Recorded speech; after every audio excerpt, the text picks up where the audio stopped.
Okay, so today we're doing a deep dive into something I think a lot of people are curious about, navigating weight loss, especially, with medications like semaglutide. Right. But we're going beyond just the mechanics, the biology. We've got these fascinating sources, some FAQs from an expert, Dan Hollis, and this really personal story from a woman named Adrienne. Hmm. And they reveal this whole other layer, this emotional journey, even an identity shift that happens alongside the physical change.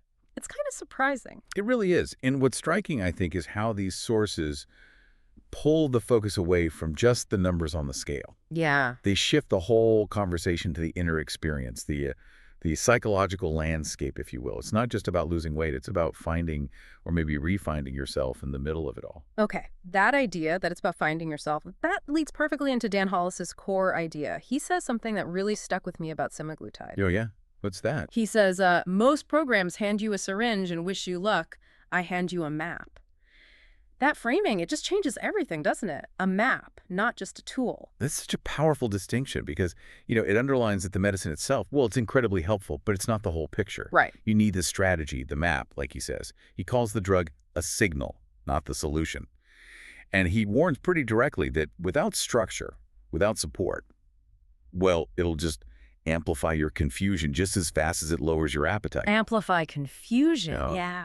He sees it as a pause button, Mm-hmm. a reset, Mm-hmm. a chance to build new habits, new systems, while all that internal noise about food gets quieter. A pause button. I like that. But, and this is the key part he asks, if you know what to do with that silence, that quiet can be unsettling if you don't have a plan for it. And that silence, that quiet, Mhm. that brings us to the next point. The emotional side, when those constant food cravings actually lessen or disappear, it's not always relief, is it? No, not always. It can create this unexpected um, void. Dan Hollis points out something critical here. He says, people don't relapse because the drug stops working. Okay. They relapse because no one helped them rebuild the emotional framework that food used to support. That's huge. That totally reframes relapse. It's not about willpower failing necessarily. Exactly. It's about the support system collapsing. Food often plays so many roles, right? Comfort, stress relief, control, reward, even just like punctuation marks in the day. Yeah. So when that intense desire fades, you can feel this weirdness, maybe anxiety. Dan talks about his own experience, finding that quiet, both unsettling and strangely beautiful. Unsettling and beautiful. He says, for many of us, food was more than fuel. It was comfort, control, or even identity. When that disappears, it's like losing a friend. And that's where the real work often starts, filling that space. Losing a friend. Wow. Okay. This connects directly to something else Dan Hollis talks about, this concept he calls identity lag. Yes, identity lag. It's such a perfect term for it. It really is. And we see it so clearly in Adrienne's story.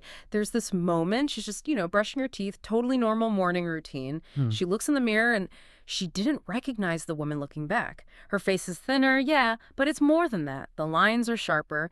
It felt like she'd been, quote, peeled back and rearranged without being asked. Wow. That's vivid. And the feeling she had. She said, I knew it was me, but I didn't feel like I belonged to her. That disconnect, that feeling of not belonging in your own skin, Yeah. that's intense. That is the absolute core of identity lag. Dan defines it perfectly. Your body can change faster than your story. And when that happens, the soul gets The confused. soul gets confused, yeah. And he points out, we always think the hardest part is losing the weight, the physical effort. Right, the diet, the exercise. But Dan argues the real crisis, the deeper challenge, often comes after the weight is gone. In those moments of disconnect, Adrienne, he says, was mourning the version of herself who had carried her through life up to that point. Mourning the old self, even if you wanted the change. Exactly. She was, as the source puts it, a body in transition and a mind without a map. That feeling of being adrift. Yeah. It's really common during big life changes, not just weight loss. So, okay, if she's feeling like a mind without a map, how did Dan help her find her way? What does that map look like in practice? Well, it wasn't about focusing on the scale anymore. He told her the weight loss is just the clearing. The becoming takes longer, which is so important, right? Giving it time. Yeah, permission to take time. And their work shifted. It wasn't about pounds. It was about language. Yeah. about consciously rewriting her internal story. Rewriting the story. How? They focus on redefining words that hold so much weight, literally and figuratively. Like Mhm. shame became memory. Instead of something active, it's just something that happened. Okay. Control became curiosity, less rigidity, more openness. Discipline became alignment, moving towards what feels right, not just forcing things. Ah, alignment. I like that shift. Yeah, and crucially, Adrienne was given permission to not know who she was. Permission to feel awkward, to be in that messy, in-between space. Permission to build a new story without burning the old one down. Not burning the old one down. That's key too, integrating it. Exactly. It wasn't about hating the old self, but understanding her. So the reflection in the mirror didn't magically change overnight, but, as the source says, the way she greeted it did. It's that internal shift in dialogue. Changing the way she greeted the mirror, that's powerful. Okay, but what about setbacks? Because let's be real, they happen in almost any big change, especially weight loss. People feel like failures. Oh, absolutely. And that feeling of failure is so common, so destructive. But Dan offers a completely different take. He says most people don't relapse into hunger. They relapse into confusion. In confusion, not hunger. Okay. Right. It reframes it entirely. He argues that setbacks aren't failures to be ashamed of. They're predictable. They're almost expected. Predictable. How so? He sees them as signals you're human. Just moments where your body and brain are trying to recalibrate to figure out the new normal. He used this great analogy. Yeah.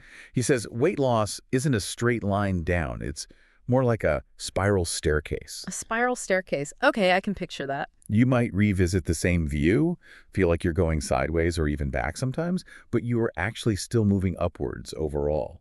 Plateaus. Yeah. Not defects. They're just the body catching up, the metabolism asking for grace. Asking for grace. That's a much kinder way to think about it. And even when old cravings pop up, he suggests seeing them not as weakness, but as memory. Like an old neural pathway, just asking, hey, are we still doing this? Yeah. And you get to choose a new response. Wow. That feels incredibly liberating, especially, if you're listening and you are in the middle of a setback or a plateau right now. Right. The message isn't you're failing. It's Yeah. maybe you're just learning something important. Maybe this is part of the climb on that spiral staircase. Precisely. It flips the script from guilt to, well, data collection almost. What is this telling me? Okay, so if setbacks are learning opportunities, how does this translate to long-term success, especially thinking about stopping medication, the off-ramp, as Dan calls it? Yeah, the off-ramp is crucial because these medications aren't usually meant to be lifelong for everyone. And Dan is very clear. If you don't have a strategy, the biology takes over. You can't just stop and hope for the best. So you need a plan for transitioning off. Absolutely. And the goal during that transition and beyond isn't perfection. He talks about pattern mastery over perfection. Pattern mastery. What does that mean exactly? It means building sustainable habits and coping mechanisms that are flexible. He puts it really well. If your new system can't handle a slice of cake without spiraling, then we haven't taught it flexibility, we've taught it fear. Ah, okay. So it's about resilience, not rigidity. Exactly. Your body adapts as you lose weight, your metabolism changes. You need to pace it, respect those changes. His point is, you're not here to win the race, you're here to finish it.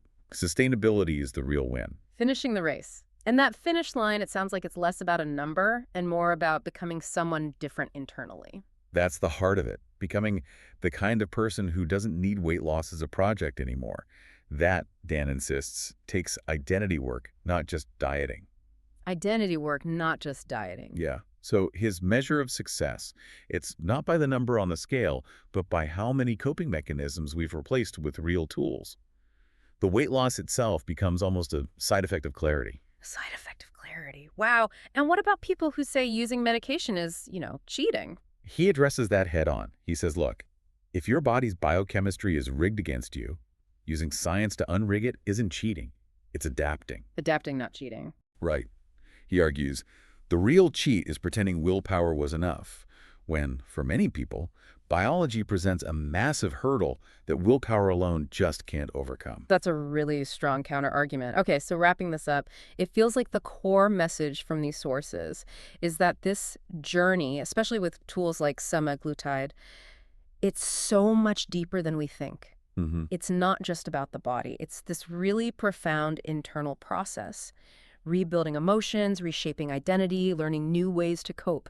It requires strategy, support, and a whole new way of thinking about progress and setbacks. Absolutely. If you connect all these dots, what this deep dive really shows us is that true, lasting transformation isn't just measured by what you lose physically. Right. It's about who you become on the inside during that process, Yeah. and maybe most importantly, how you learn to actually belong to that new version of yourself, to feel at home in your own skin again, building that inner foundation to match the outer change. So, a final thought maybe for anyone listening. If your reflection has sometimes felt more like a stranger than a home lately, well, you're definitely not alone. Yeah. You're maybe just in that part of the story, that spiral staircase, where you learn how to belong to yourself again. This quiet window Dan Hollis talks about. The old, overwhelming hunger might be gone. But something else, maybe something more honest, is arriving. Let it in. Let it take its time. You're not behind schedule. You're just beginning.